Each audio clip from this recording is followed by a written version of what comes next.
आप कितनी भी कृष्ण भक्ति करने वाले उनकी परंपरा में वैष्णवों को देखो, अंततो गत्वा जब किसी व्यक्ति का ये जन्म का अवतार काल पूरा होता है, कोई व्यक्ति दिवंगत होता है, तो वो सिंपली लिख देते हैं वैकुंठवासी।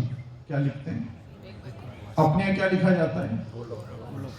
तो ऐसा क्या होता है कि अपन ही गोलोक जाते हैं, वो क्यों गोलोक नहीं जा पाते?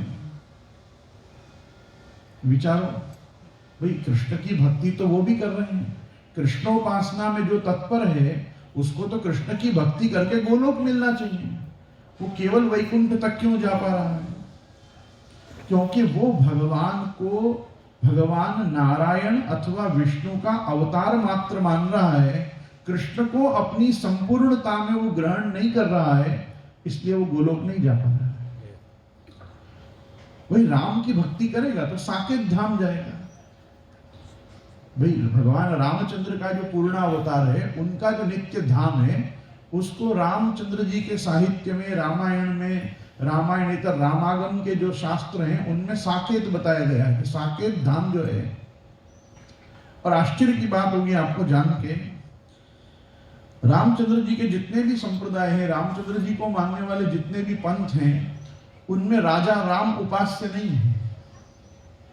रामचंद्र जी राजा बने बाद राज्याभिषेकानंतर रामचंद्र जी उपास्य नहीं है। लक्ष्मण सीता जी के साथ वन में विहार करते वनवासी राम परम तत्व है, क्योंकि भगवान ने जन कल्याण और लोक कल्याण के अधिकांश कार्य रामावतार में भगवान ने वनवास गमन के बाद की।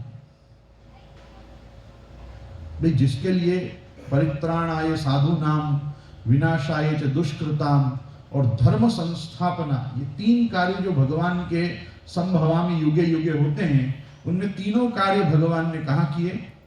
वन जाने के बाद किए। इसलिए साकेत धाम जो है, जिसमें जैसे अपने टर्मिनोलॉजी में मैं आपको बताऊं तो अपने यहाँ गोलोक में परम धाम क्या है? शतशृंग गिरिराज जी हैं, श्री यमुना जी विरजा नाम से हैं, समस्त ब्रजभूमि है, और गोपी ग्वाल गाय और समस्त ब्रज भक्तों के साथ जहां प्रभु गोवर्धन धर श्रीनाथ जी विराज रहे, चारों युद्धाधिपति और श्रुति रूपा ऋषि रूपा के प्रभेद से, वो अपन अपना गंतव्य स्थान मानते हैं कि भाई अपन जब ब्रह्म संबंधी जीव नित्य लीला लीन होते हैं तो अपनी नित्य लीला में हम ठाकुर जी के गोलोक में जाते हैं। अन्य संप्रदाय वाले कृष्णोपासना करने के बाद भी केवल वैकुंठ तक जाते हैं, वो गोलोक प्राप्त उनको नहीं होता है।